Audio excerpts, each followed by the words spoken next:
Good evening. I'm John Wensky, Chairperson of the Shrewsbury School Committee, and welcome to our meeting for Wednesday, February 12th, 2025.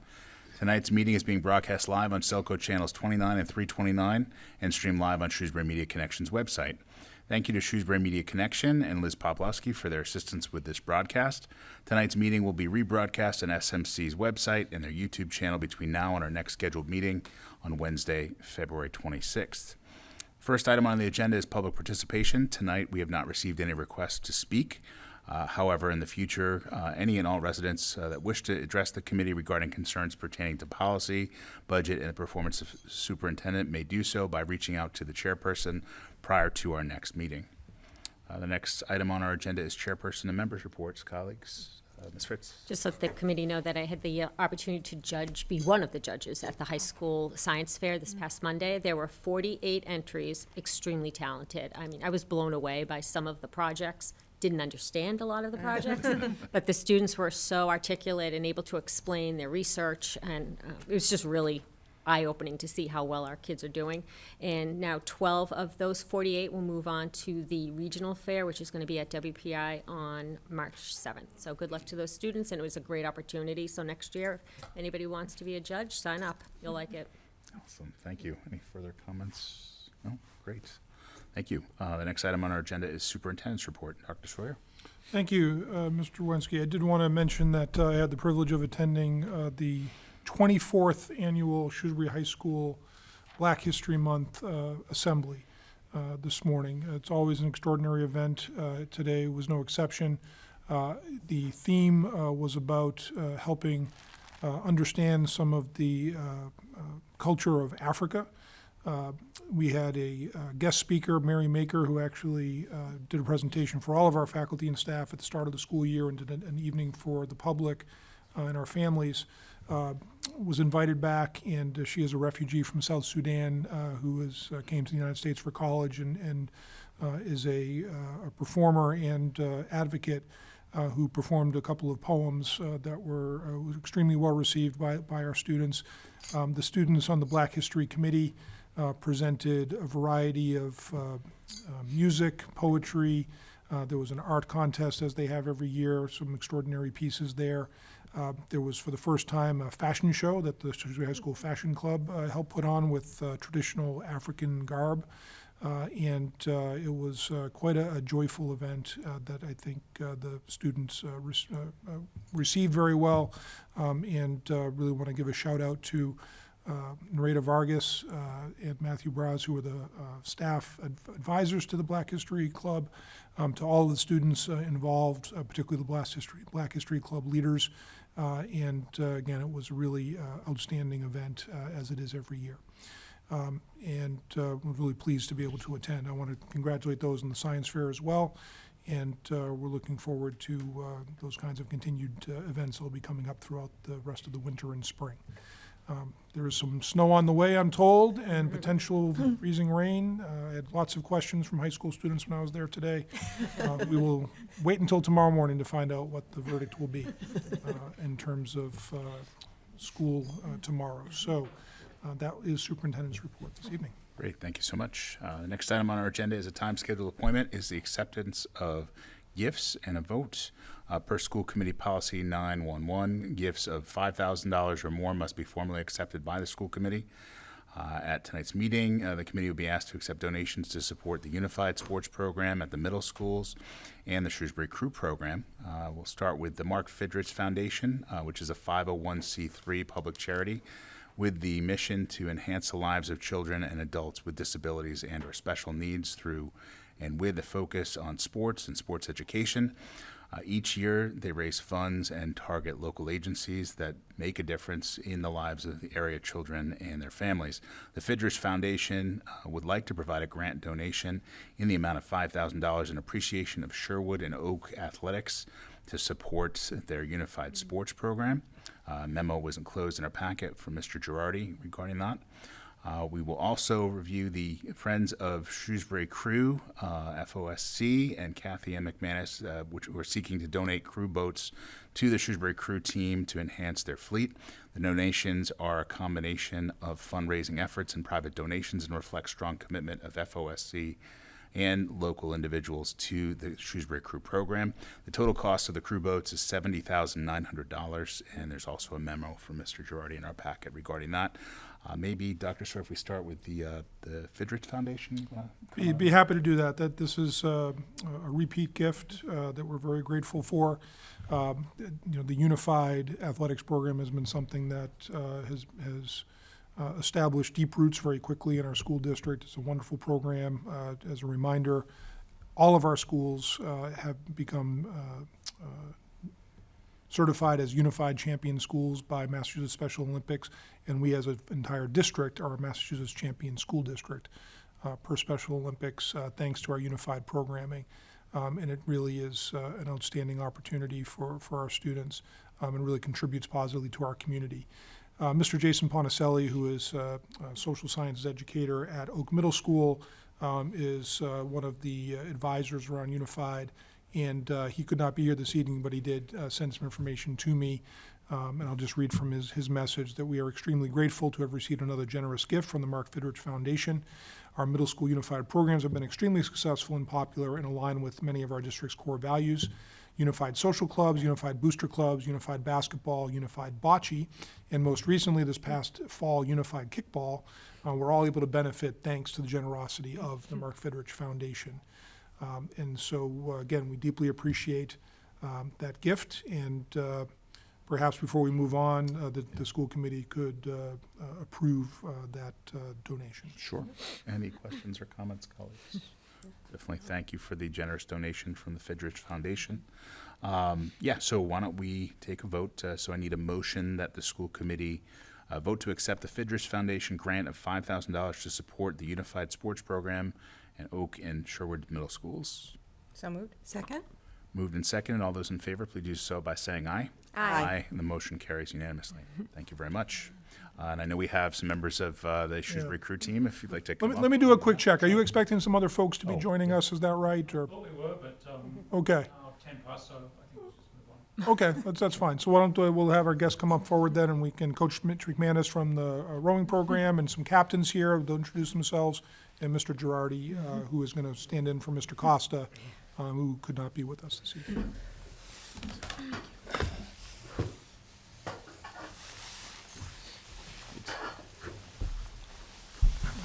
If you want to do some introductions. Yeah. Good evening, Dr. Sawyer and committee. I am Coach Mitch. I'm the rowing director and head coach at Shrewsbury Crew.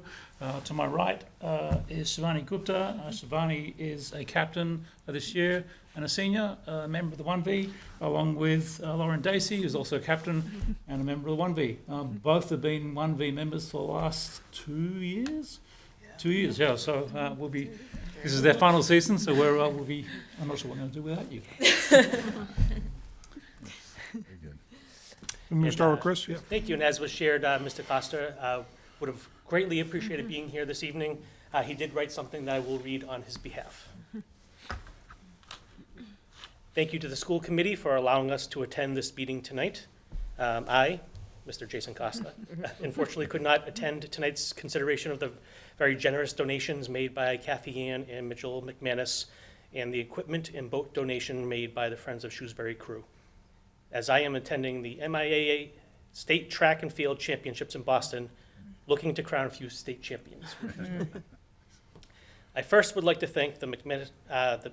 McManus for supporting her husband to follow his coaching passion and sharing him with the Shrewsbury High School community, and for her very generous donation of a boat and oars to the Shrewsbury High School Crew program.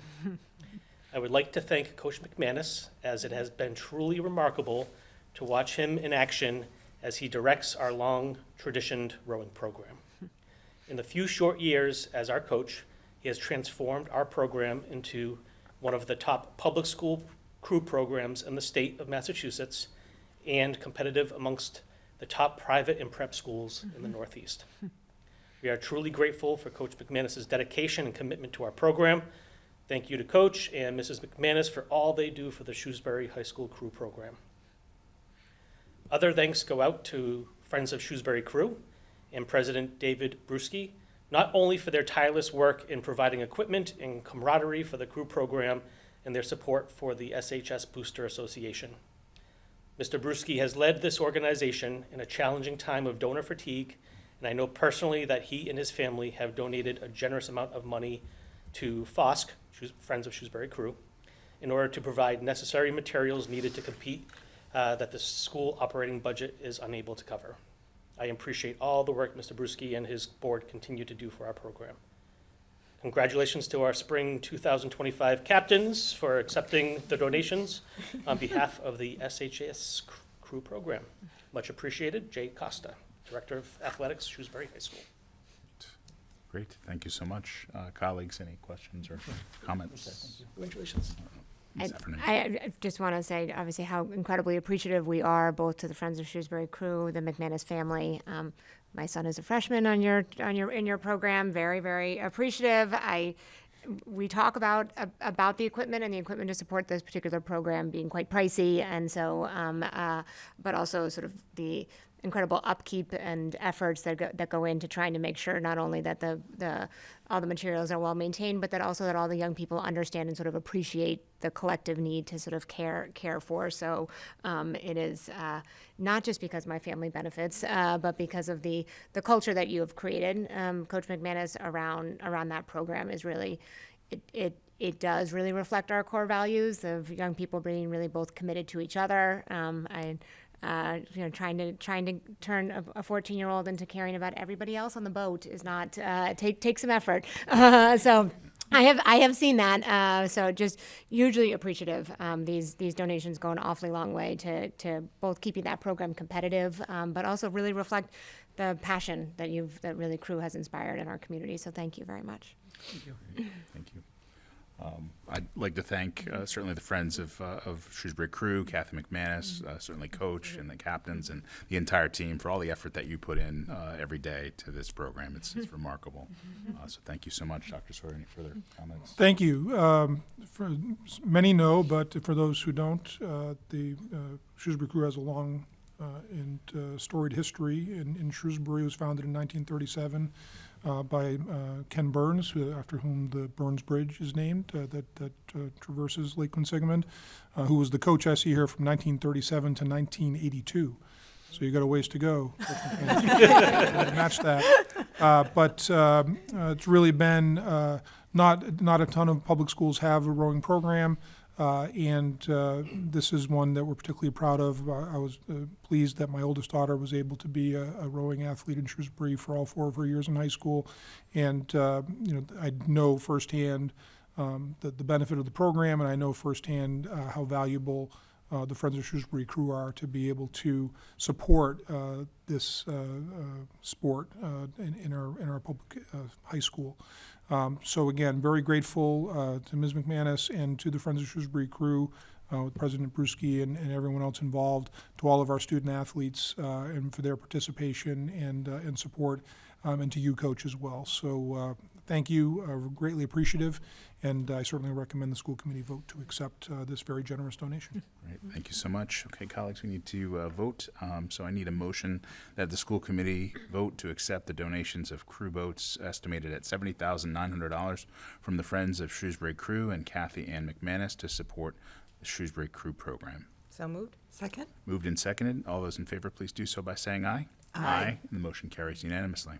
Thank you so much. Thank you. Being All here. right. Thank you. Just a quick word. I'd like to, my wife, Kathy Ann, or Cam, as she's affectionately known, sends her apologies. She's down in Dallas this week on business. I see her in her working life about as much as she sees me in crew season. We catch up in the summer. But we have both seen firsthand the benefits of crew. I went through high school crew myself in Australia. And my daughter also rode in Australia and then rode in Boston. We moved up here. And we have both seen as parents what crew brings to a developing child, and especially girls. Katie, it was her birthday yesterday. Anyone who's got a teenage daughter understands those treacherous years between about 14 and 18. And I think being part of a tight-knit crew community certainly kept her, for the most part, on track. But it gave her a work ethic and a a grit and determination that just cannot be learned anywhere but in a boat. And today, she, at the ripe old age of 25, is managing a $12 million business in hospitality, and she still works 16 to 18-hour days. And could she do that without crew? Probably not.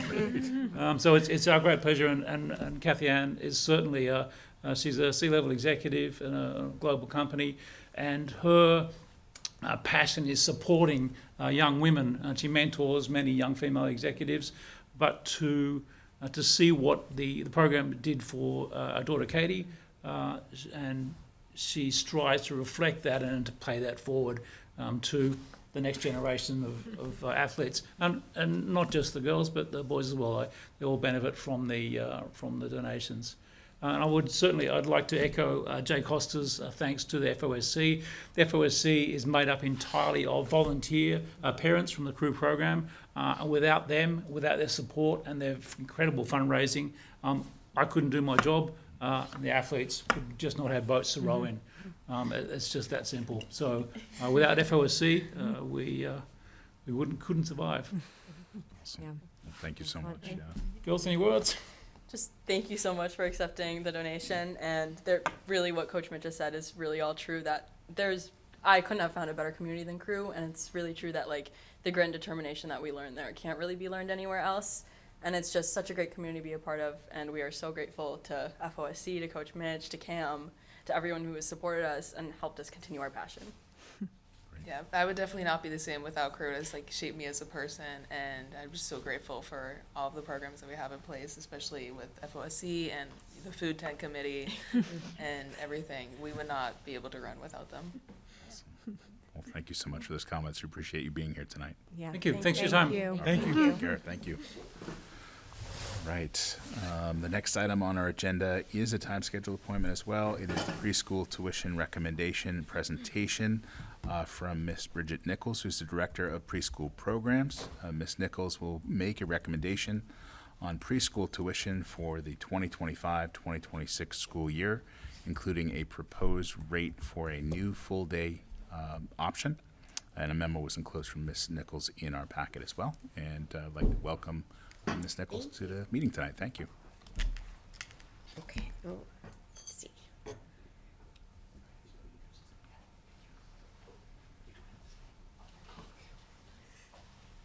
Okay. Thank you all for your time and allowing me the opportunity to come and speak with you and share about preschool in Shrewsbury. Before we start, I do want to give you a glimpse into one of our classrooms. And it's a quick 2-minute video, but I will set the stage. One of our classroom teachers, Mrs. Vincelette, she has all the drama, the arts, the music. She is just really a key player for that in our school.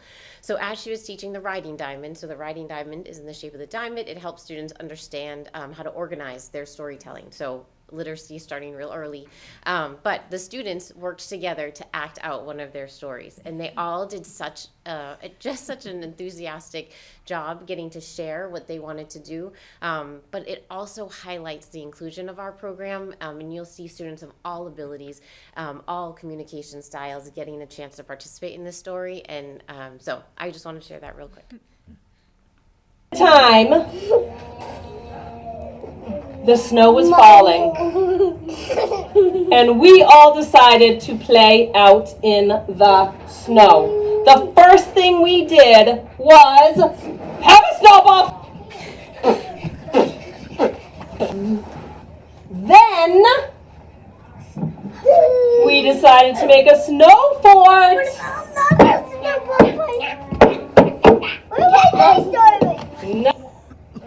Then we decided to take a walk in the snow.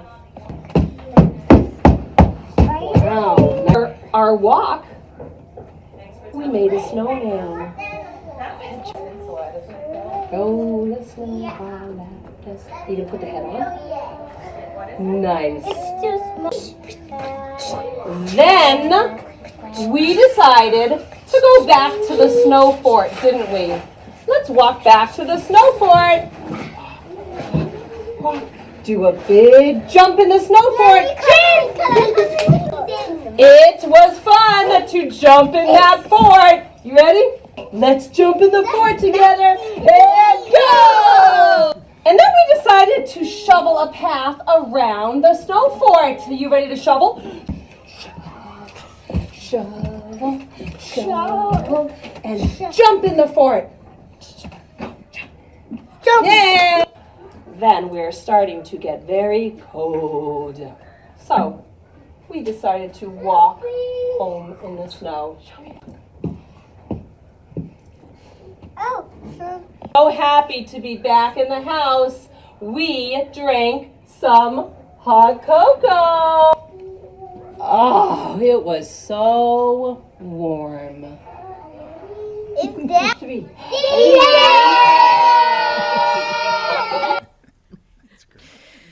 So thank you for letting me give you a little bit of a glimpse of our preschool day. So who we are. 3 months ago, I had a chance to share with you a little bit about our school improvement plan and the 3 different locations of preschool in Shrewsbury. So just as a reminder, our integrated preschool program, Parker Road Preschool, is housed at both 15 Parker Road and at preschool at Beale. We have 2 classrooms at Beale. We also have our Little Colonials program, which is our lab program at the high school, where we have our big colonials work with our little colonials to help support the understanding of early childhood education. Across all 3 of our locations, we are a collaborative community made up of family and educators who are dedicated to ensuring a positive first learning experience for our students in Shrewsbury. Our mission includes creating and maintaining inclusive schools that are dedicated to fostering safe and nurturing learning environments and making space for everyone's voice to be heard.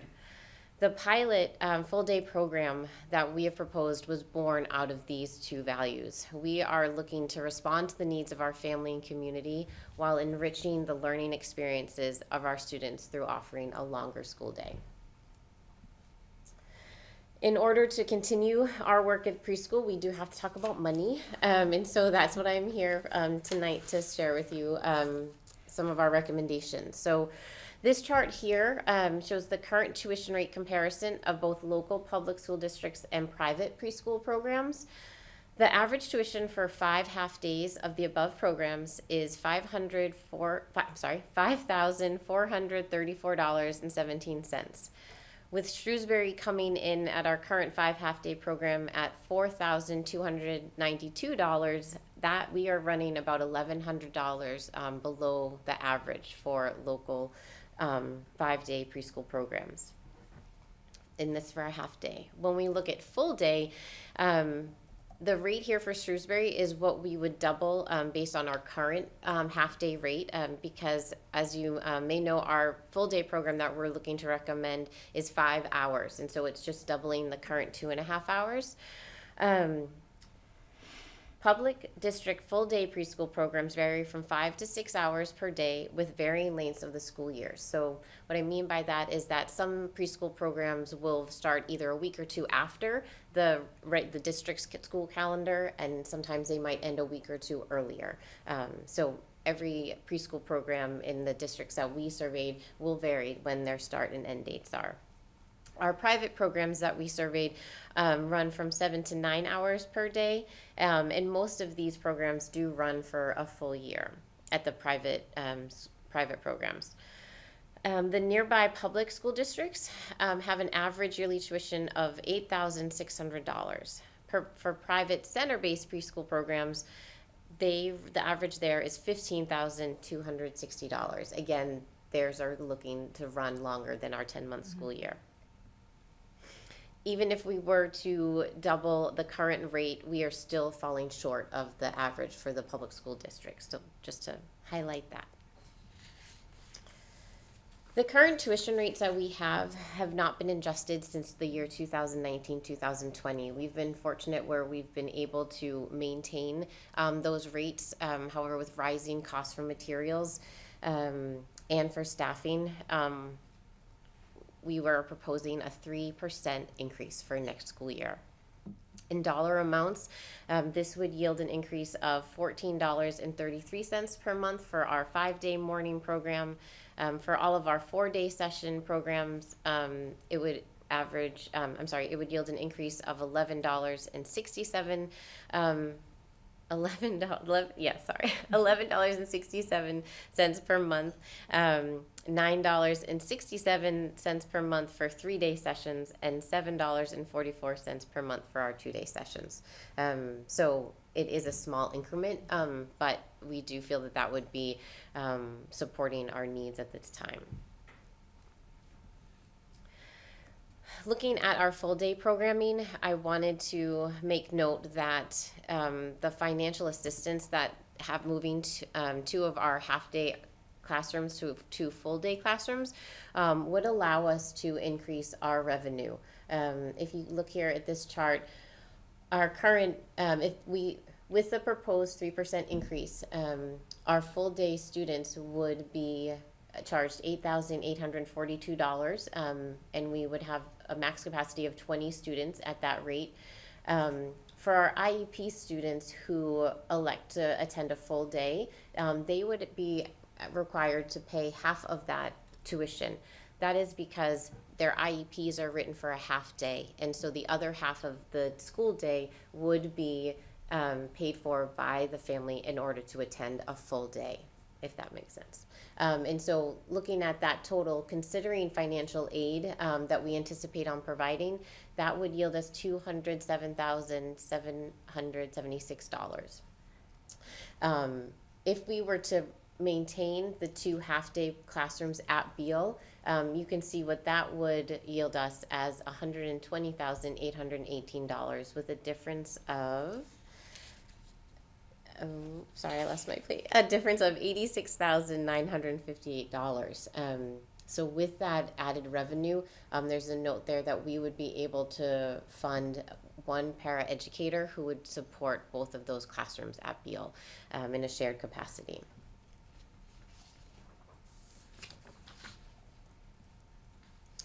So as I mentioned earlier this evening, we are working to meet the needs of our families in Shrewsbury. Last year, we surveyed families with preschool-age children and asked them to share with us what they consider to be most important when researching preschool options for their children. Families who responded indicated that school session time is the top factor they consider when choosing an early childhood education program. When given options between full-day and half-day programming, survey results indicated that full-day is the most preferred, and you can see that here with about 60%, and 5-day morning being their second choice at just around 30%. That half-day afternoon spot through the survey came back as the least preferred, and we see that when we look at this chart here as well. We are in our 3rd consecutive year of no wait list. So there's 0 students on our afternoon wait list across all 3 of our locations. It is the most difficult session to fill for us, and you can see that here through the numbers as well. So we have the capacity to support 64 tuition students in a 4-day afternoon program across Parker Road Preschool, and we currently have only 49 students attending that. So our push for a full day program allows, if you can see here in the green column, that it's only 1 less seat available in that 4-day program by moving to 2 full day classrooms.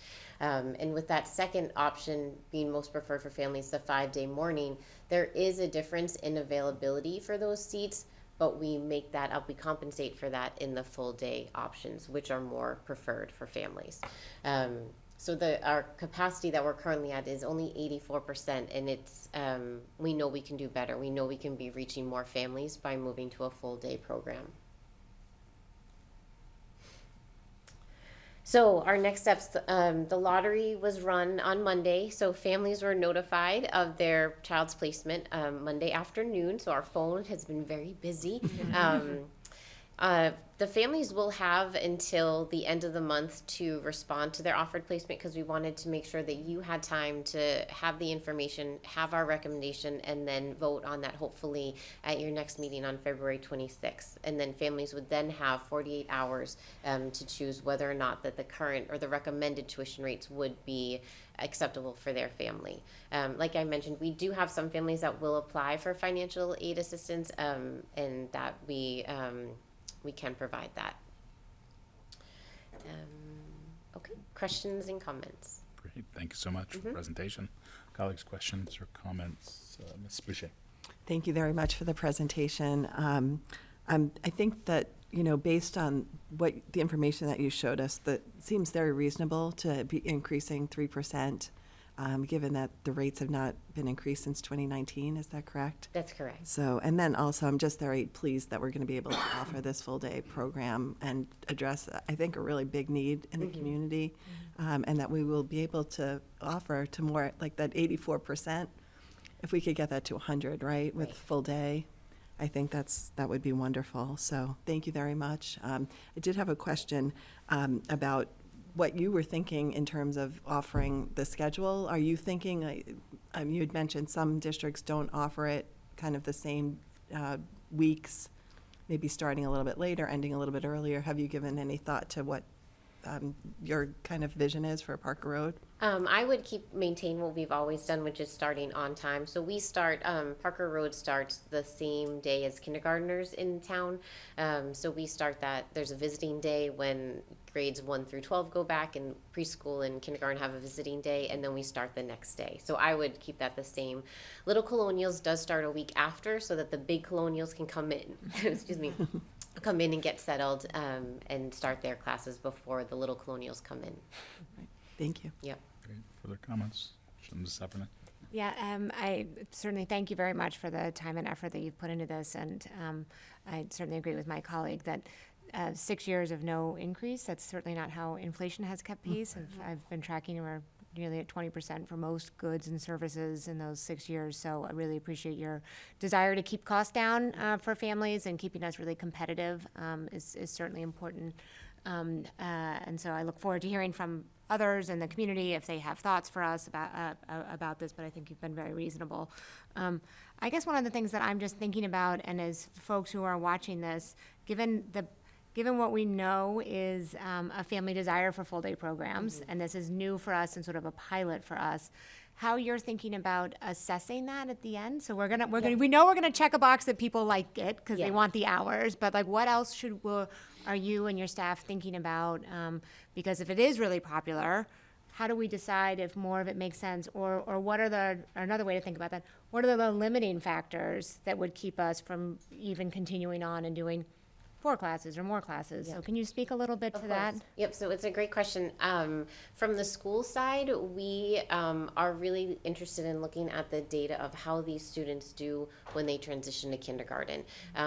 We have years of data that show us the skills that our preschoolers, rising kindergartners need in order to be successful in kindergarten. And so we're really going to be targeting those to see in the longer school day how much more prepared are those students in those skills. And the skills that I'm referring to are the social emotional learning skills. We've heard from kindergarten staff that the knowledge of letters and numbers and colors, kindergarten says we can take care of that. We can teach that. What is very challenging for us to teach is having children be able to sit and attend in a group format for 15 minutes, 20 minutes, or being able to follow multiple step directions at one time. Those are the skills that kindergarten, not that they're not capable of teaching it, but they bump up against that, I guess, when trying to teach the academics that kindergarten is expected to. So that's one set of data that we're looking at in terms of how is this going to prepare our students for that jump to kindergarten.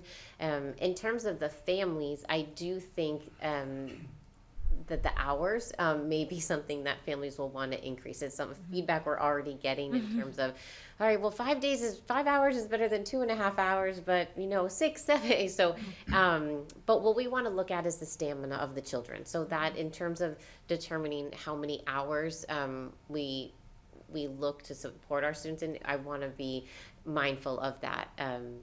And so some kindergarten classrooms will still have a little rest time at the beginning of the year, and there's no set guidance on how long that needs to be for preschool, a full day preschool program. So those are the types of wonders we're going to have during this pilot year. Can I follow up, Mr. Oh, yeah, Wensky? That really, really helpful. And I guess as I think about that, tracking the students' successful transition into kindergarten, to me, it does sort of seem like this is maybe a multi-year pilot, because we need the kiddos to go through the program, Yeah. then enter kindergarten and start to understand if those benefits are worth it. And I think for us and for my colleagues to think about, I do wonder how we may see on the IEP side, if we see some of those benefits. I could imagine parents and others advocating for a structure that is different than how we currently write our IEPs. And so what that might look like in terms of enrollments and other such things is just a wonder I have. Yeah. as we move forward, because if we're able to document some of those benefits, it seems very reasonable that parents may say that benefit is particularly important for my child, for whom that stamina issue may be even more challenging. So stuff for us to wrestle with. It certainly seems like if we zoom way out, from the state's perspective, there's a lot of support for early childhood and making sure that programs are rigorous, which I feel a lot of confidence in ours, but in other settings that they are, and clearly there's a desire in our community for more of this. So I think as we think about how to plan for it, being really mindful and working with you on what those costs are, so that as a community, if that's a direction we choose to go, we kind of can both talk about the benefits and the costs. So because I think you're articulating, we know a lot of the benefits, and we'll learn more as we keep going. So thank you very much. Just to jump off, Please. I forgot your question in terms of how we make this grow and how we determine. One thing I forgot to mention is that our integration ratios are really important. So we need to make sure that we have our tuition paying students that balance out our students who are on IEPs. And so maintaining that ratio and the opportunity to service all of the students who qualify for special education services at the preschool level is something that will impact our ability to have more full day programming in Shrewsbury. Space obviously is an issue, but if we have more classrooms with less seats for our students who are on IEPs, that's where we run into a problem. We would need more classrooms in order to make that, or in order to support all the needs of the students in Shrewsbury. So that is one of those impacts to think about, is how do you find that right balance of supporting the integration ratios within our classrooms, as well as the desires of a full day program. Thank you. Great. Thank you so much. I'd like to thank you for the presentation and for all your thoughtful work on the preschool programs. Really excited that we're in a position to meet the demands for the full day program, and I think the increase is reasonable in light of the fact that it's been 6 years since we've had any increase on the half day program. It still provides value to families, certainly, and definitely encourage the community to engage on this topic. Reach out to the school committee, email, with any comments through schoolcommittee@shrewsbury.k12.ma.us. Over the next few weeks. Dr. Sawyer, any further comments? Appreciate Ms. Nichols' presentation and the thoughtfulness that's gone into the planning for this. I concur with the request for the 3% increase across all the different levels, and also where we're setting this first full day tuition level. We'll ask, I know Ms. Nichols is planning to send out the information to all the folks who are in the lottery, so know what the rates will be if they are approved at that 3% increase, so the families have an idea now, and then they'll have a final opportunity after the school committee votes 2 weeks from this evening. In the meantime, they can provide that. She'll send the link to your email, so if families want to communicate with the school committee about the recommended rates, they can do that in the interim. But I think it's exciting. I appreciate that the Parker Road School Council has brought forward this idea of bringing some full-day programming into place.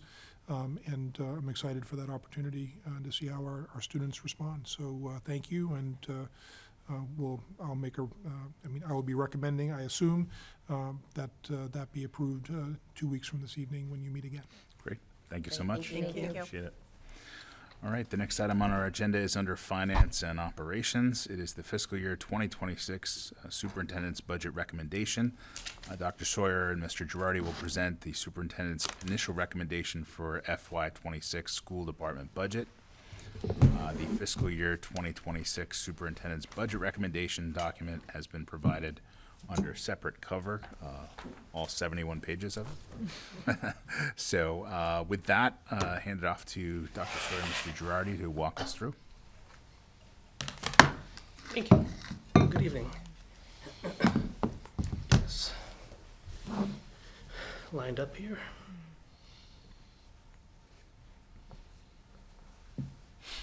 That deck was emailed to you a little while ago as well. Thank you.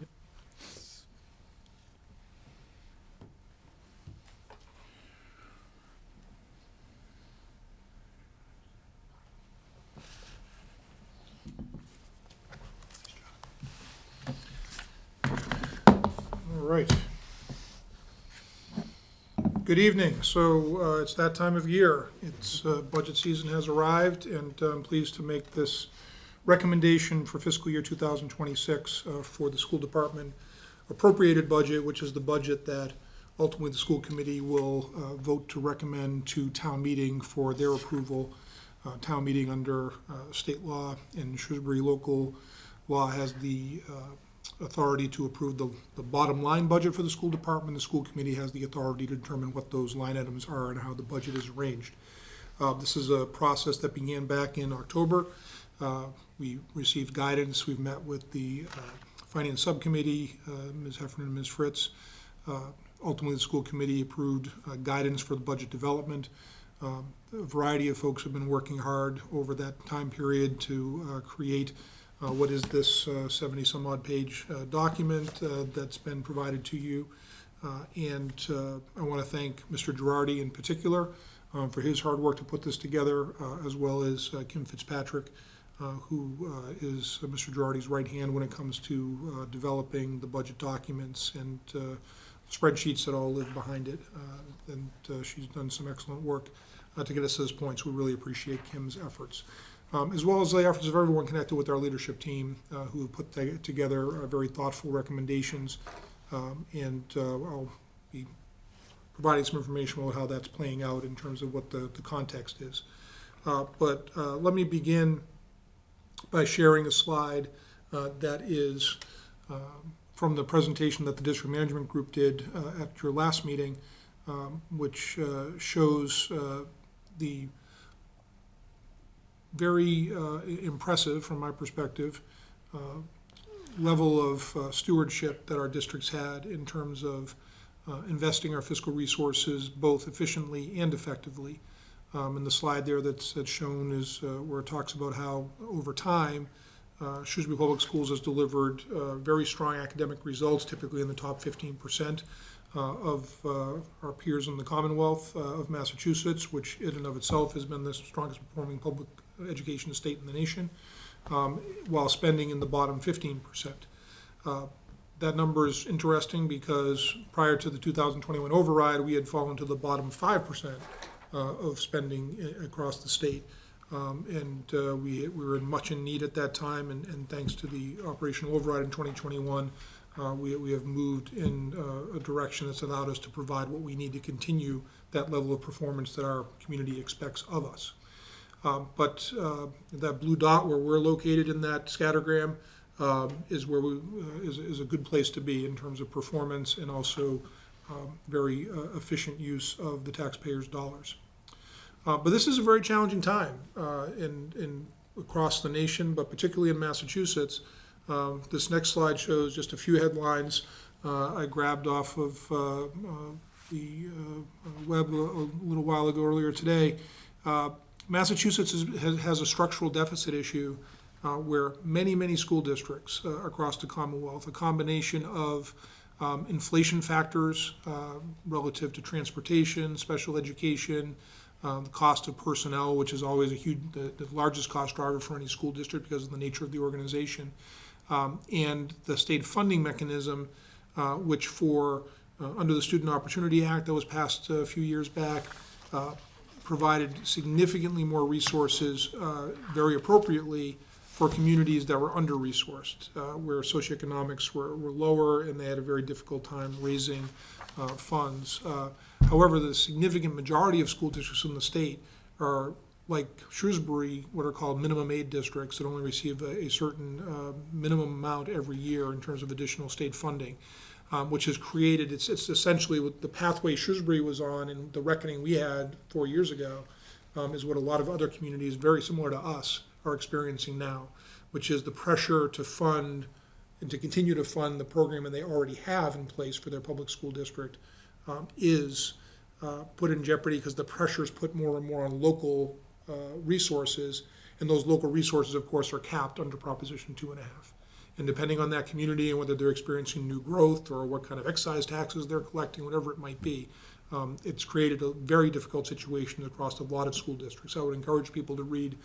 The first headline there is from this past Sunday's Boston Globe, and gives a good assessment of how some districts across the state are making significant budget cuts, closing schools to save funds, some dire circumstances in other districts around the Commonwealth. But as the next slide shows, we are fortunate that that is not us. Shrewsbury, as a town and certainly as a school department, are financially stable. And I'm enormously grateful for the investment the Shrewsbury voters made back in 2021. I'm grateful for the override approach that Mr. Kevin Mizikar, our town manager, put together, that the select board and the school committee agreed to in a really what is a unique partnership and groundbreaking partnership here in Shrewsbury to raise property taxes in a way with making a guarantee to the community that it would not come back for another override for a certain period of time. You promised 4 years, you're going to get certainly beyond that, a couple of years beyond that, it looks like. And so with those resources that are still available, we have that financial stability. And that is something that many, many communities across the state are not experiencing right now. So I feel we're very fortunate, and I'm grateful for that. In terms of the other key messages I want to share with you this evening before Mr. Girardi talks about some of the numbers, we still are in a situation, of course, where we have evolving student needs in a post-pandemic environment, and that requires ongoing investments. These are necessary, of course, to meet legal mandates connected to special education, connected to English language education, also to support really key priorities around students' academic progress and social, emotional, and behavioral health. And although I think things have moderated a bit and we're on the right track in terms of students recovering academically post-pandemic, and a real focus on student behavior and making sure we're supporting that in some of the mental health concerns that we've seen across schools here and across the state and the nation. We need to maintain those investments, and there's some modest increases in this budget recommendation to address those things. There also is inflation, and that's hit different areas of our budget in different ways. Mr. Girardi will speak to some of those areas when he goes through the specifics. But that is creating pressure on school district budgets. And this budget recommendation compared to the last couple, the first year post-override, that was when we opened the new Beal. It was a substantial increase to our budget. We added a lot of staff because of that. And then since then, it's been in this override model where we know we have a cap on our expenditures between 4.25% and 4.75%. And we need to manage within that. So within that, we know that there are areas that have been going up faster than what typically communities have built into their budgets. Transportation is one example of that. Certainly some goods and services, some curriculum materials, technology, there's a variety of things there. So we need to manage that within the limitations of that expenditure cap that's part of our override model. It's also important to note, we use our fiscal resources efficiently and effectively, as I noted in that first slide. That's been our history, and this budget recommendation continues that approach, where it continues to provide what we need to maintain the programs and personnel that we have, and respond to some of those inflationary factors. When the district manager group presented at your previous meeting, one of their findings is that Shrewsbury in particular leans more heavily than many other school districts, most other school districts, on what they call non-local funds. Anything from grants, particularly those that are not guaranteed entitlement grants, but competitive grants that we've been able to apply for and receive over the years. Fees charged to families, we are among the highest fee district for transportation and for athletics at the high school level, and that are charged to families for participation. And philanthropic donations, and the start of this meeting was an example, right? There was almost $80,000 in additional funds that were provided to the district through philanthropy. And there's been many other times just this school year that groups have come and you've accepted those kinds of donations.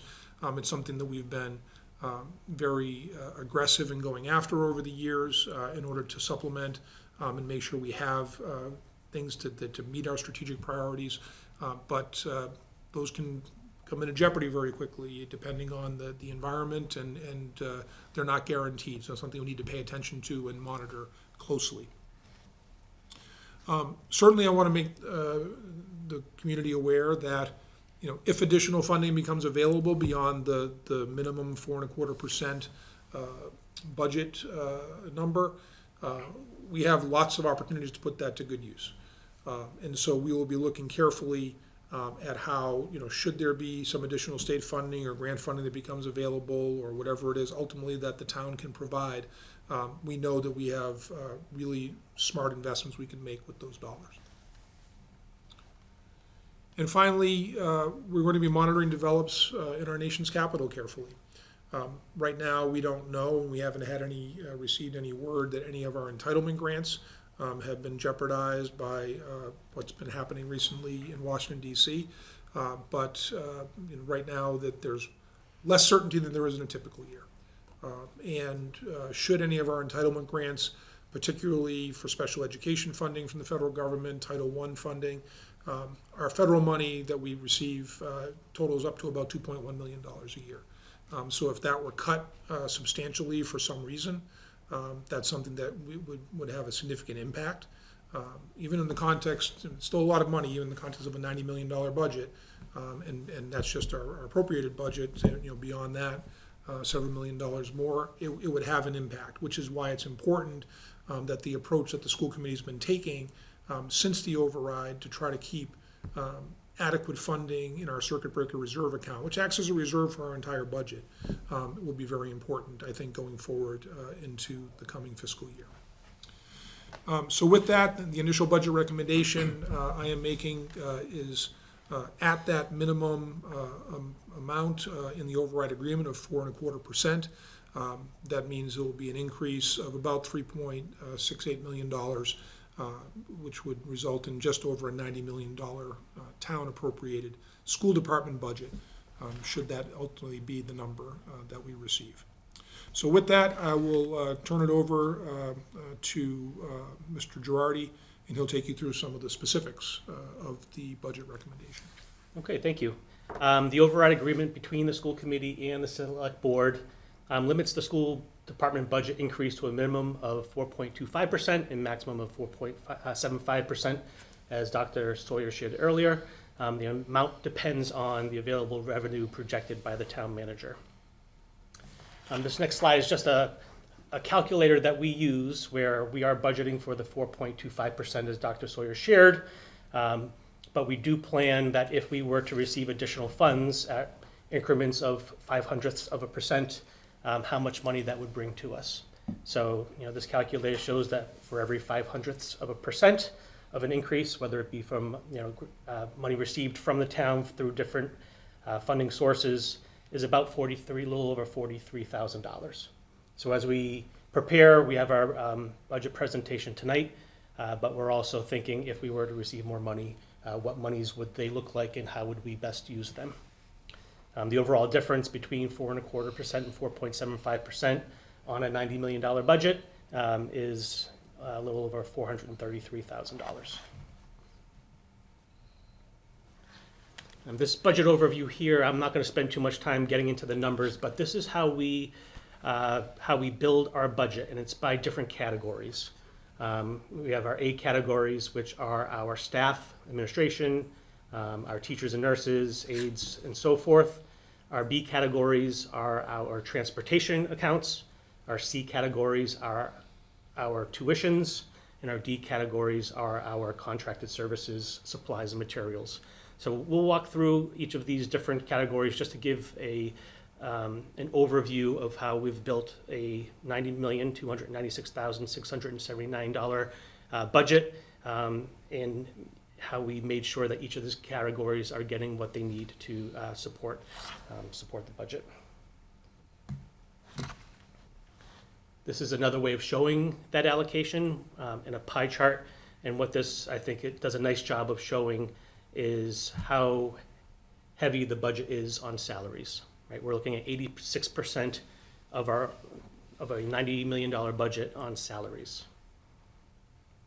And to dig even deeper into the salary component, of the 86% of salaries being of the overall budget, 72% of those are professional educators, 13% paraeducators, and so forth.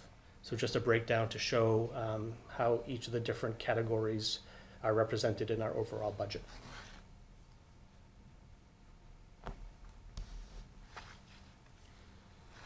So this is an update of our cost of living allowances increases by labor group.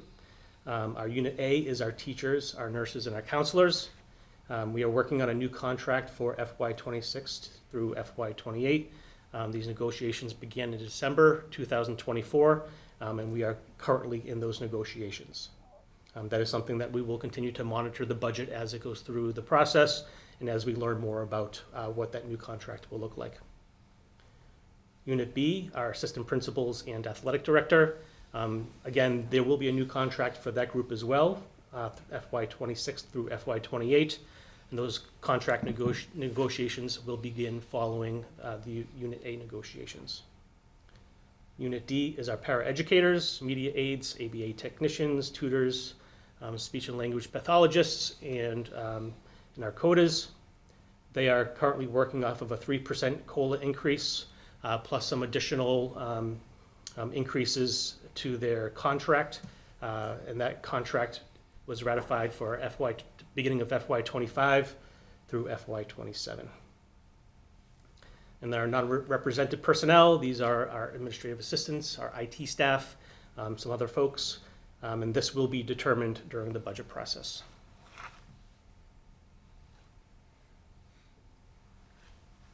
So I think a very important piece to our educators and our staffing is the students that we have, because we always work to right size fit our staffing to our students.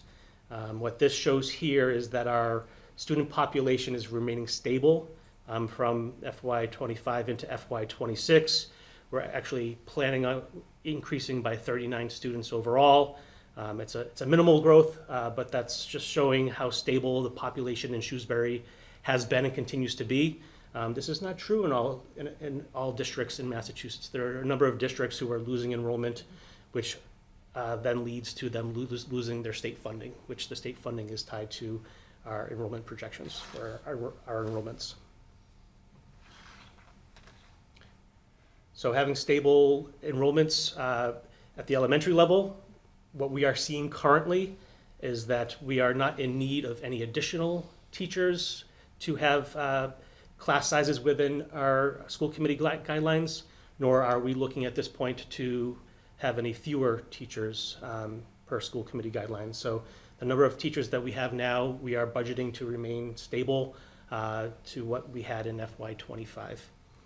There are some section adjustments that can be made and are being made just to make sure that we are within our class size guidelines. Some of them are lower than class size guidelines by 1 or 2 students. There's, I believe, one section that's over by 1 student. I'm sorry, that's not true. There aren't any sections currently that are over class size guidelines. Our middle school projected class sizes, a similar story here. They are within class size guidelines across the board in middle schools. Even the 5th grade at Sherwood is slightly under, I think, for the first time in Dr. Sawyer's recent memory. And we'll see how that projects out.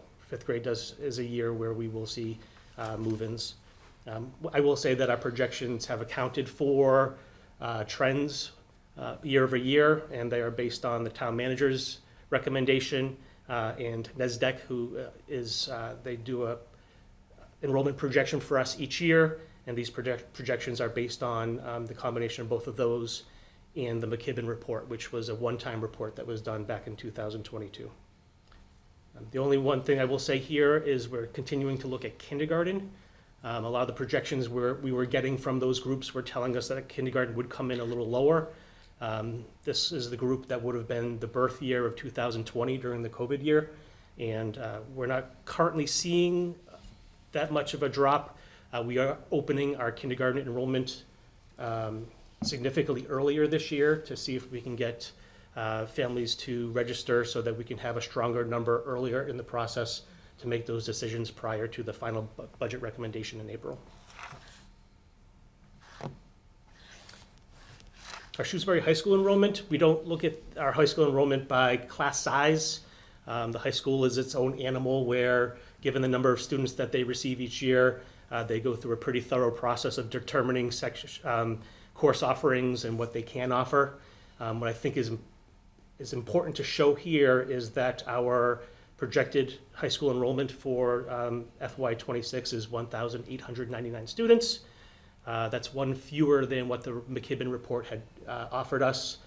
They projected 1,900 students, so we're right on pace with what the McKibben report is telling us. It's important to note, and the MSBA has been working with us because they've seen this as well, is that our enrollment at the high school, again, is significantly over capacity. So this number here of 1,899 students really tells us that we are going to be overcrowded once again and projecting into the foreseeable future to be over capacity at Shrewsbury High School.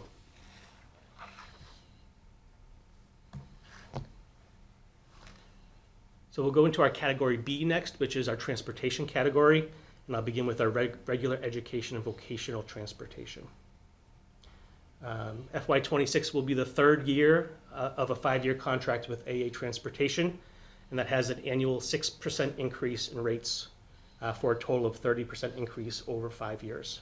So this is one of those areas where our known increases are trending higher than what our 4.25% that we are budgeting for. This is a known, and it's also something that 6%, is something that we are adjusting for.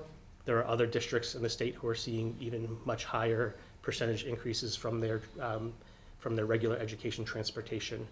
So this is a number that, again, we can work with, and many districts are seeing many more challenges to their budget because of the transportation contract. Our transportation budget in FY26 will continue to include the late bus service, which has been a huge success. It was funded in the budget for FY25 because we saw it was a success in previous years. It began being funded through the ESSER 3 federal grant, and we've continued to keep that service through our operating budget. Our vocational transportation is projected to reduce by 4.29%, which is something that we're pretty happy to see because we are expanding our vocational enrollments. So we would typically think that we would see a greater increase in the transportation costs, but just by the amount of seats that we have at the different schools in which we're providing transportation to, it works out that in FY25 we had 2 full-size buses and 1 shared van budgeted. In FY26 we have 1 full-size bus, 1 van, and 1 shared van. So just the makeup of the transportation that we need is giving us just a slight decrease in those transportation costs. Homeless transportation is reduced by 50%. We had a pretty significant spike in FY24 when our homeless population expanded through our shelter. We are seeing that number come down in FY25, and we're budgeting for it to come down in FY26.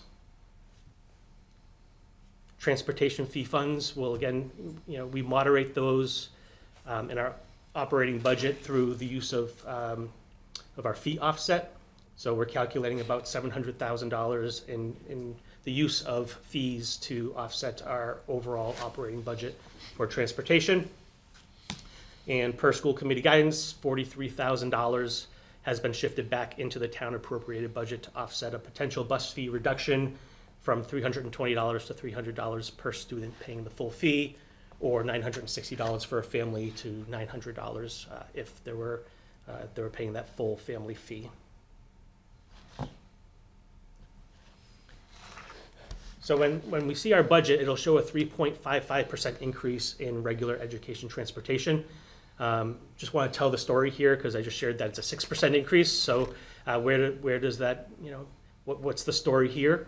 Our regular pupil transportation, you can see that top line item, that is a 6.73% increase. So it's our full 6% increase plus some additional costs that we're factoring in due to reducing fees by a little bit and by making sure that our late bus is included.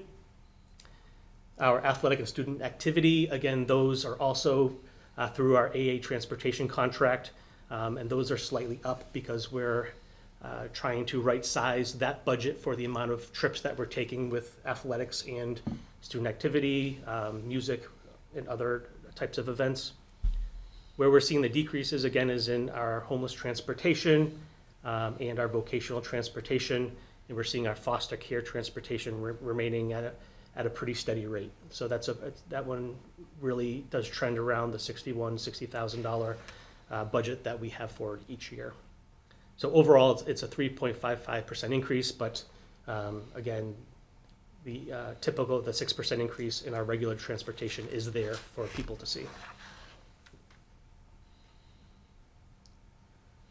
And this slide here just represents the fee offset that we're planning for. The chart on the left, it shows our current fee of $320,000. It says that, given our trends, we would take in $770,000 if we were to keep the fee at that rate. What is being recommended here is a $300 fee, and that would bring the revenue into $726,600, which we would then offset the remainder of $43,400 into the appropriated budget. While we're on the slide here, the same is being proposed for the athletic fee, which currently is a $325 dollar fee at the high school, and that brings in about $370,000 worth of revenue.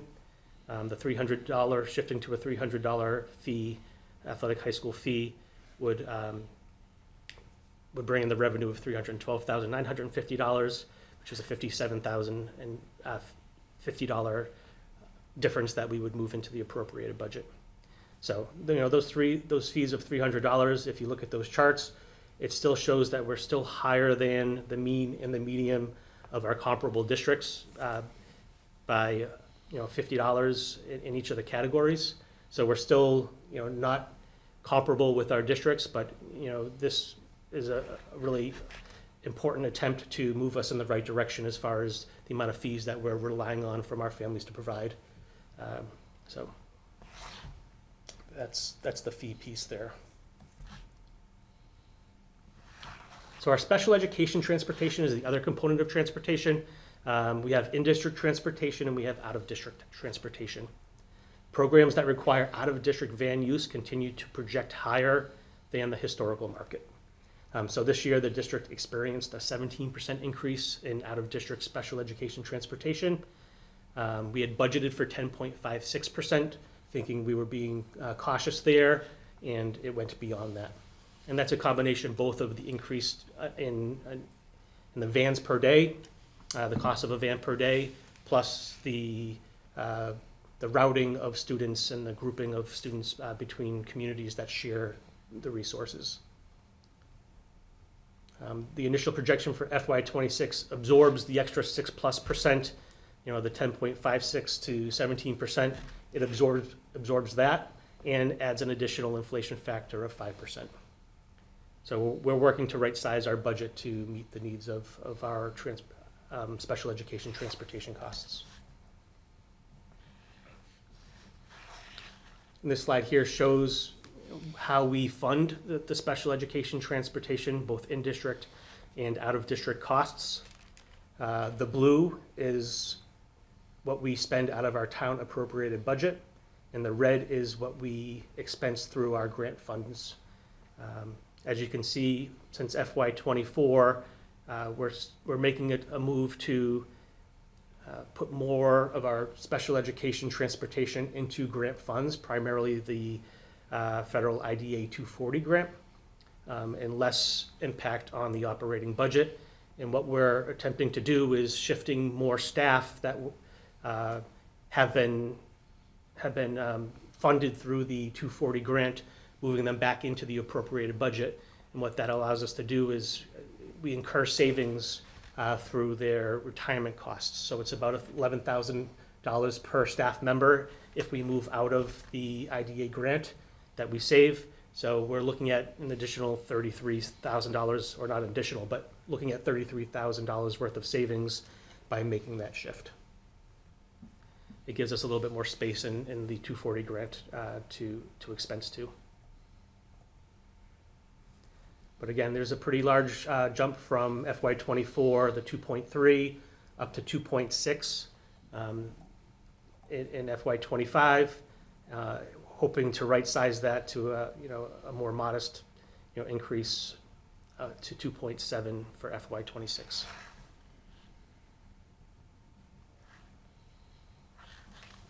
Our special education out-of-district placements. So the number from 24 to 25, from FY '25 to FY '26 is moving from 56 students to currently 52 students.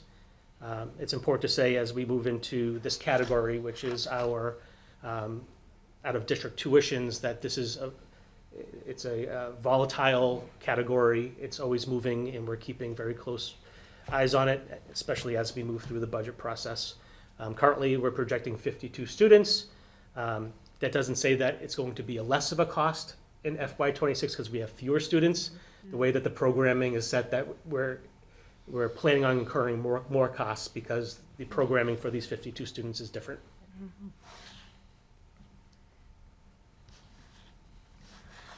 I'll just give an overview, but this is if people are really interested in getting deep into the weeds of circuit breaker and how we use our circuit breaker funds to offset special education costs, this is a good chart to look at.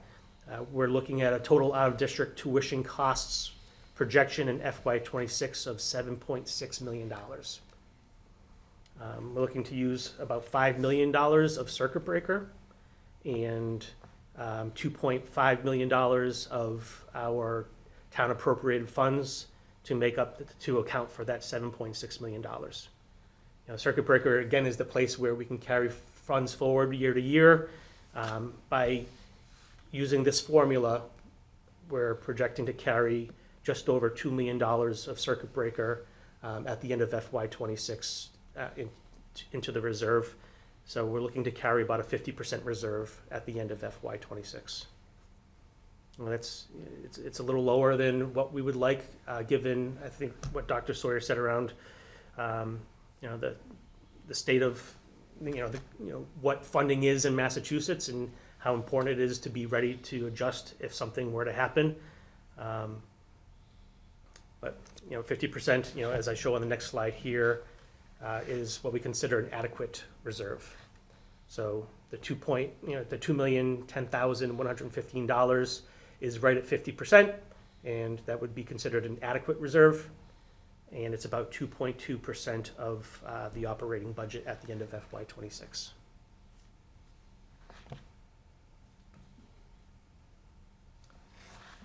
All right, our vocational enrollment. A year ago, I would not have been telling this story. A year ago, I had FY '26 estimated at 9 students, and then 2 students for the next 3 years following that. With our recent, with moving forward with the Leicester Public Schools around vocational programming and our agreement with them, we are planning for 28 students to attend the Leicester vocational program next school year. We have 3 students there currently who began in January, plus an additional 25 students that we're budgeting to go there next year for a total of 28. We're planning for 10 students at Assabet and one student continuing forward with Norfolk Agricultural School. As I shared earlier, the transportation, there's a slight savings here of $8,377. Again, it's because we'll need one bus for Leicester, one shared van for Norfolk, and one van for Assabet. The vocational tuitions, moving from 22 students to 41 students, we're looking at an increase of about $153,292. So again, that's a cost to the budget. We feel it's an important one to note, but it's an important program for us to be offering our students and something that we feel strongly about providing. But again, that difference is built into the budget. If you look at the cover sheet, it's part of the 4.25% is building in this additional $153,000. And as you can see over time, something that we'll, as we're doing with our longer-term budgeting, is looking at how those numbers could grow in subsequent years through the 2028-2029 school year.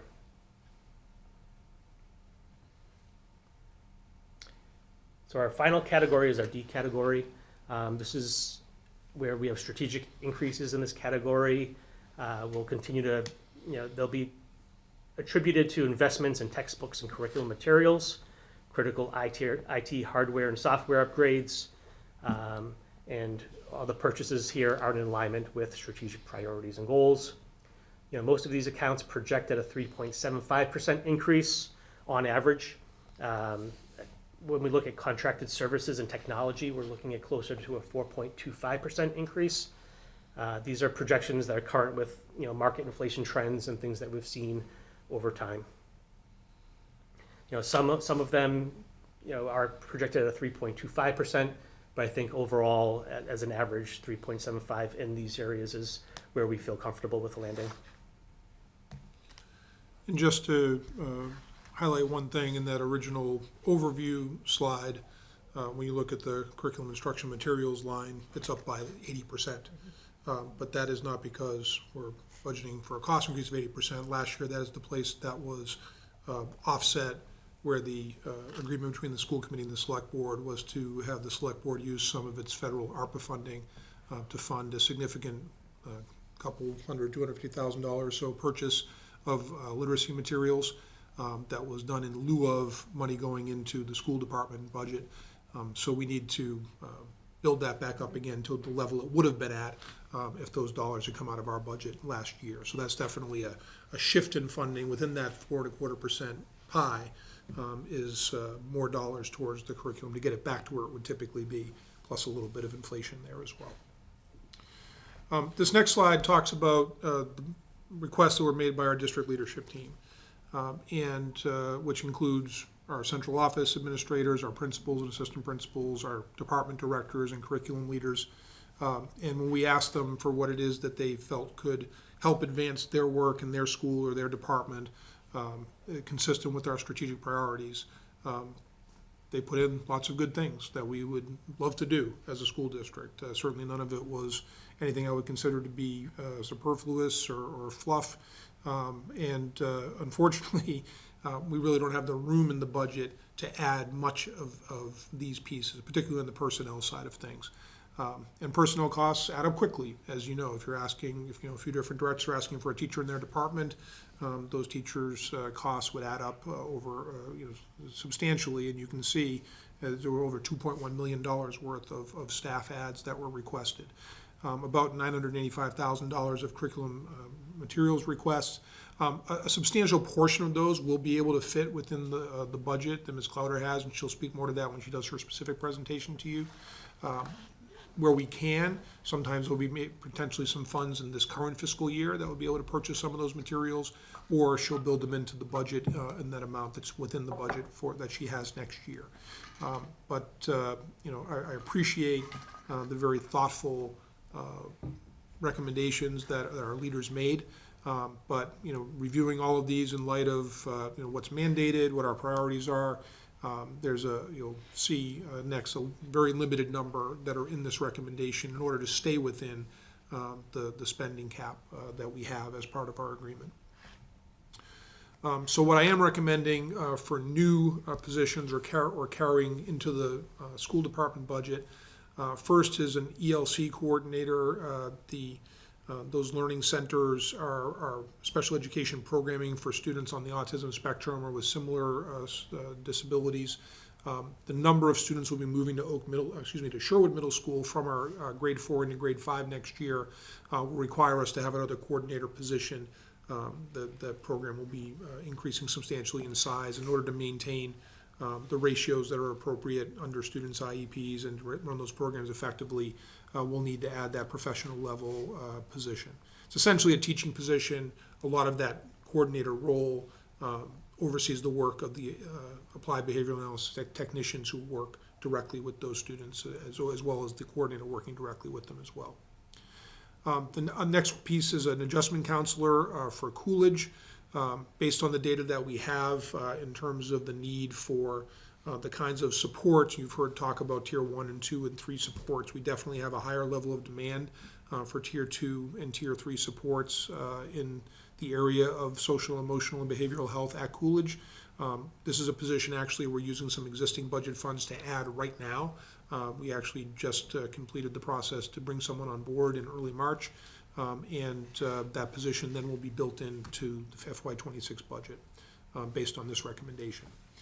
The RISE Job Coach, that's a para-educator position. That's a very successful program, as you know. It's the one, for those watching, that is based at Maple and Maine in the center of town, although students work in a variety of locations around central Massachusetts. That's for our students ages 18 to 22 who require mandated post-high school services as a nature of their disability. And that's going to expand from 22 to 26 students next year, so we'll need one more of those para-educator positions to provide those services. The next is an English language education teacher. We actually have a long-term substitute role at Beal right now in order to meet our mandated level of service there. This year we used an LTS to see if that population was going to sustain at that level.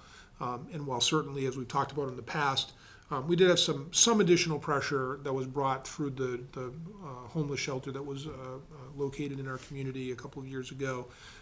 But overall, beyond that, we just had significant increases in the number of students who require English language education, and that's going to be continuing, and we need to build that into the budget for next year.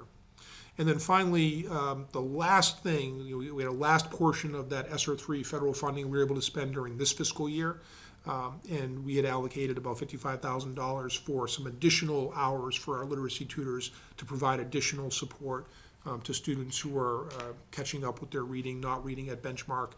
They've done a really effective job of that. It's a very successful approach to provide that level of intensive tutoring, and keeping those extra 40 hours per week we think is a smart investment. And so this recommendation builds that time to continue that level of literacy tutor hours going forward into the next school year.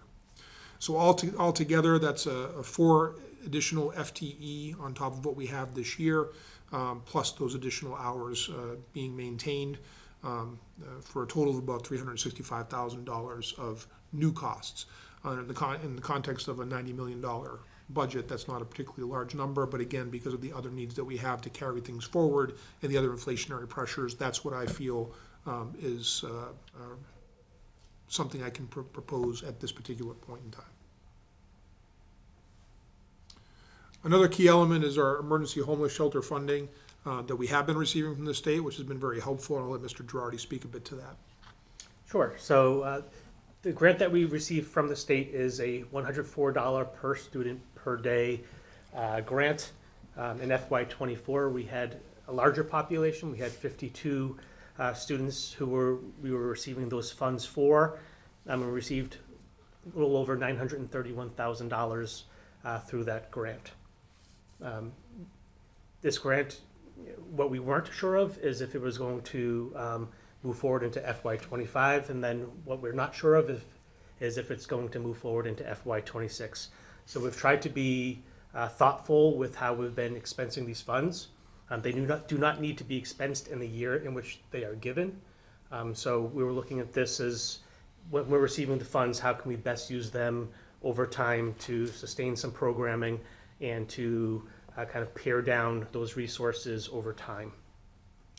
So in FY24, we used a little over $458,000 of the $931,000, and that was predominantly for professional wages, students, support staff wages, contractual services, getting some programs up and off the ground with some new populations that we had that year. So that left us with a year-end remaining fund of a little over $473,000 that we carried into FY25. We did receive a payment from the first day of school through December 20th, so the 2024 calendar year received a payment for 29 students, which was a little over $65,000. So on top of the $473,000, we were looking to expend about $530,000 this year.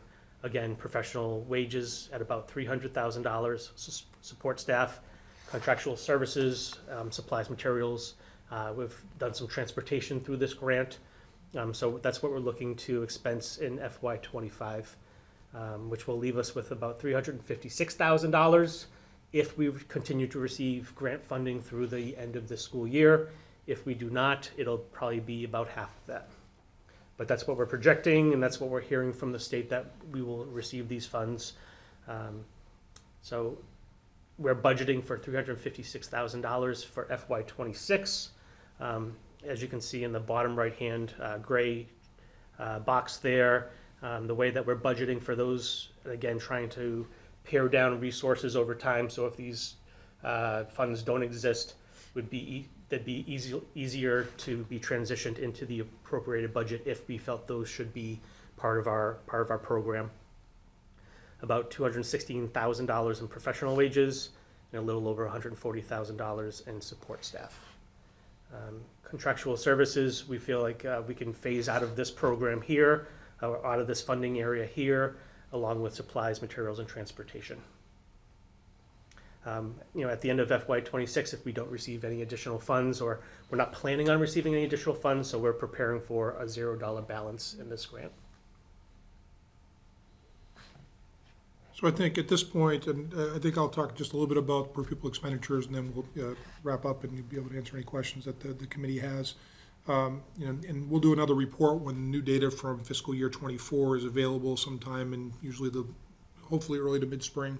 We'll receive those stats, but you've seen these numbers before, but just to remind people, that's just a comparison of the state average versus where our expenditures have been over time. You calculate that by the number of students we have and the difference on a per pupil basis. We would have to add about $16.3 million to our overall spend on public education every year just to be at the state average. So again, just another measure of efficiency.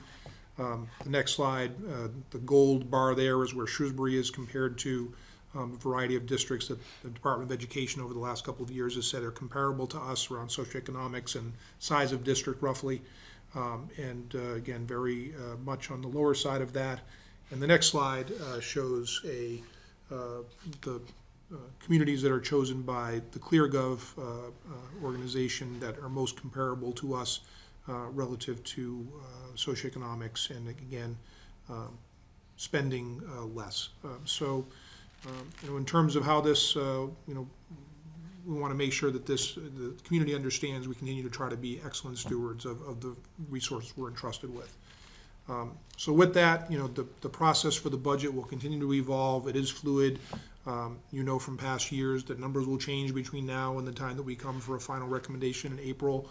We'll continue to monitor things carefully. The collective bargaining with units A and B will obviously have an impact on what these numbers ultimately shape up to be, and what those sort of state funding and grant funding that's available. And for things that we can't do by adding funds, we continue to look at, are there ways to do things differently? So perhaps something that the leadership team asked for may be able to be done, but just done in a different fashion by reallocating resources in some way that we think makes sense. So with that, going forward, we'll have our usual presentations on specific areas of the budget in February and March. We'll ask you to take a vote on fees sometime in March so we can finalize those numbers. The Finance Committee will present on March 22nd, and then ultimately we'll ask you in April to vote a recommended number to town meeting, which will take place on May 19th.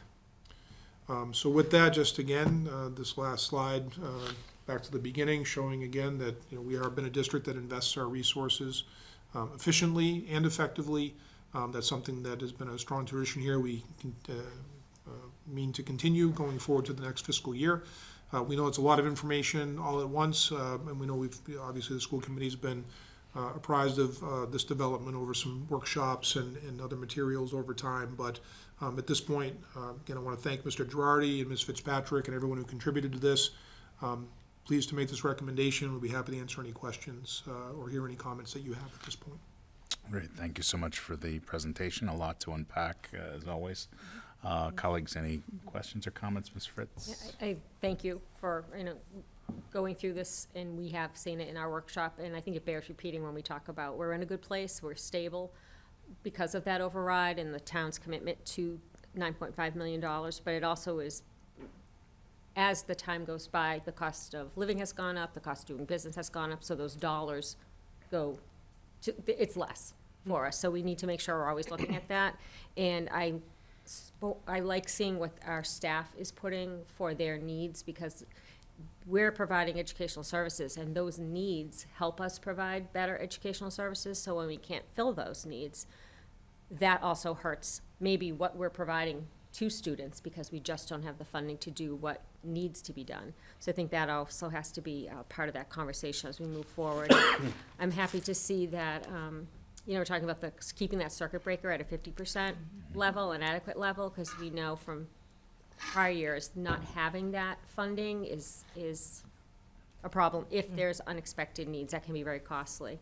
And I also am happy that we're looking at reducing athletic and bus fees. I know years ago we became very dependent because we didn't have the funds, so we were increasing fees, so we didn't cut staff and reduce programs, but that dependency it's a public education. We shouldn't be charging parents that much money for things that should be free. So I'm glad to see looking at possibly a step down in our fees, so I'm glad to see that in there as well.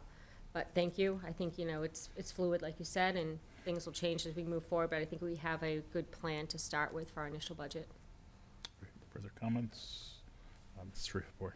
I also thank you for the work that's gone into this. I appreciate the investments that the district is continuing to make because it's a priority to us. The reading specialists, the EL supports, adding adjustment counselors to support mental and behavioral health, adding the necessary staff to the RISE program. These are all priorities that we have. The list of asks from the whole district, I wish I could wave a magic wand and say that everybody could have everything. But realistically, that can't happen. And I think it behooves us to be realistic, which we are, about the current state of affairs, that we don't have guarantees, that there's inflation, there's the rising cost of special education, transportation, and then we have to balance that out with the loss of federal aid and state aid that just isn't keeping up with the current things. So, we have to almost be mind readers that this is going to change, and we have to be flexible with it, and I think this is a really good starting point to work with, and that we're keeping options open to be able to adjust where we need to. But I do want to say that I hope through this process too, when we finally do come out with like a full budget, that we do get feedback from the public, because this is really important, and we fully understand that this is a giant number. $90 million is a lot of money, and it can be tough to look at budgets and you see different percentages and numbers and, well, what goes into this and what goes into that, and I hope that the town really looks at it and asks questions, and if you don't know, to ask where that comes from, because this is a confusing thing, and a lot goes into it. So I just hope that there is, when that time comes, that the public will come to Finance Committee, that they'll come to meetings, whatever it may be, and just be involved, because this is a big undertaking. We have almost 6,000 students that we have to take care of, and many staff. So any feedback is great, but again, thank you for this. This is, I'm looking forward to the next few weeks of like going over this and seeing where it takes us. Severnon, yep. Yeah, I of course appreciate the incredible amount of effort that goes into getting us to this place. So thank you to all the members of the team, Dr. Sawyer, who are part of this. Like everyone else here, I would welcome the public's feedback and thoughts. The whole book being posted tomorrow. It may not be peach online, but it is an awful lot of important information in there. And I think, this to the public feels like the beginning of the process.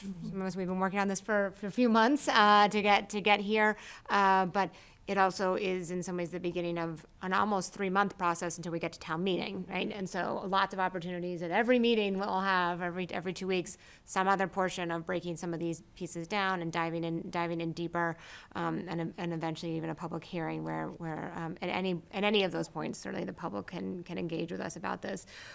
I think that we are incredibly lucky to be in Shrewsbury, and not just because I like the town and my kids are happy here, but because the number of communities that are facing such an extremely different outlook at this moment in time and are sitting in your seat, Dr. Sawyer, and are saying, I have to figure out how to cut 12 people or 20 people or 40 people, and from communities that are our size, and we know how scary that is for communities, and we have been there before, and we're not there now, and we are not there now because of a decision that this community made years ago. That is really keeping us moving forward, and so I feel very lucky to be here because I know that the community really cares about our schools and wants them to do well. And at the same time, as was said, you can't get everything you want, and there's things that we want, and we have really important strategic goals, and the limited investments that are being made to make sure that those goals are advancing forward, that we are keeping a focus on academic excellence for students and across the panoply of needs that they have. And so I feel very confident in that. I think to some of the points that Ms. Fritz made about, circuit breaker and reducing fees and hearing what the staff has, you try to balance all of those different pieces. And I think this is a really good place for us to start. And to engage in a conversation as the months continue, as the state budget process moves forward, as the town budget process moves forward, all these different things that we are unknown, and frankly, continue to be unknown well after town meeting votes, given how a little crazy our schedules are, right? Where we don't know what the state budget numbers will be, but we have to, as a town, decide what to go forward with. So I think this is a great amount of work and effort, and I'm very, very appreciative, and I think we're striking the best balance that we can with what we have in this moment. But it's an invitation to people that tell us if we didn't get the balance right, because that's what we're here for, to listen to them. So I do hope that we hear from both our colleagues on the town side, but from the public and the residents as well. So thank you for all the efforts. Further comments? I again appreciate all the work that goes into this. We know all the work that goes into it because we're in the meetings leading up to this point, all the budget workshops, and certainly the recommendation is based on the agreement that we made with the select board and the voters of Shrewsbury back in May of 2021.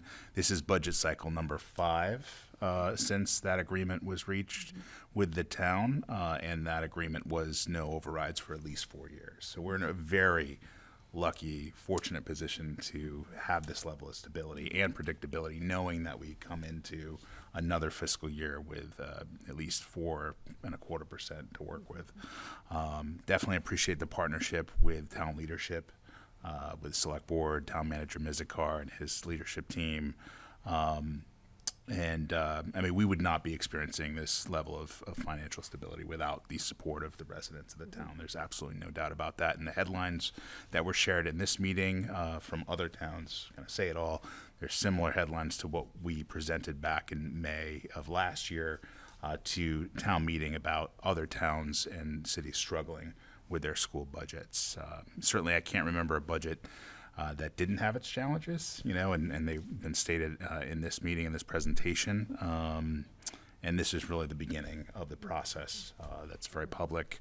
We'll go through all the department budgets. I definitely encourage the community to read through all 71 pages. The line items are right down to the penny, very transparent.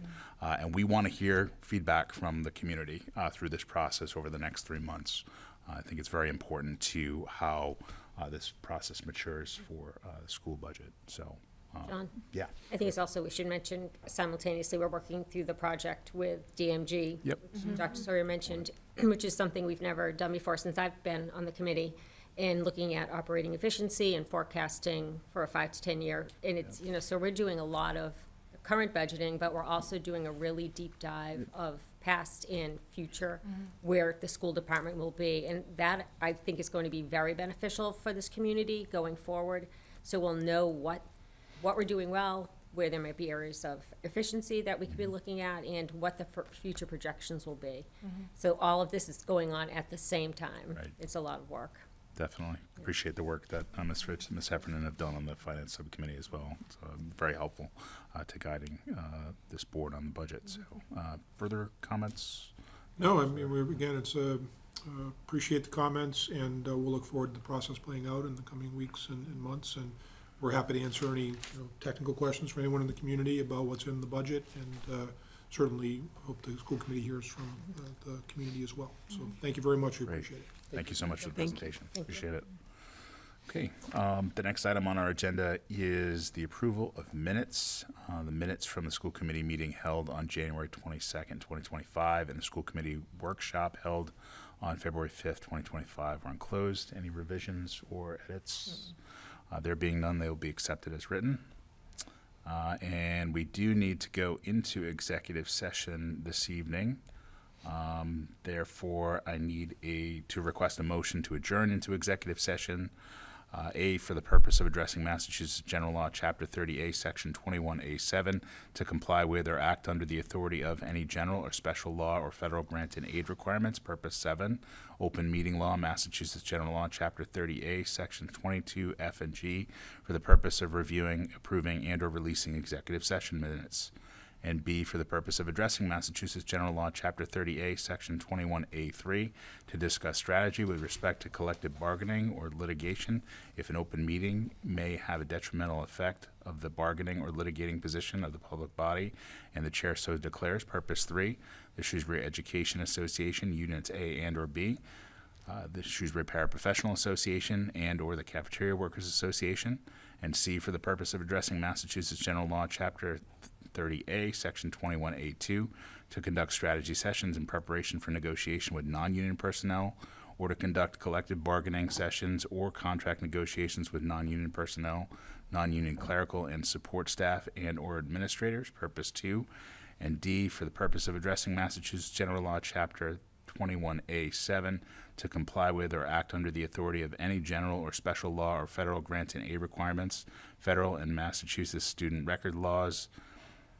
And purpose 7, where deliberation in an open meeting may have a detrimental effect on the bargaining position of the public body, and return to open session only for the purpose of adjourning for the evening. May I have a motion? So moved. Second? Moved and seconded. Roll call vote is required. Ms. Fritz? Aye. Ms. Boucher? Aye. Ms. Shreveport? Aye. Ms. Heffernan? Aye. Myself? Aye. Thank you and good night.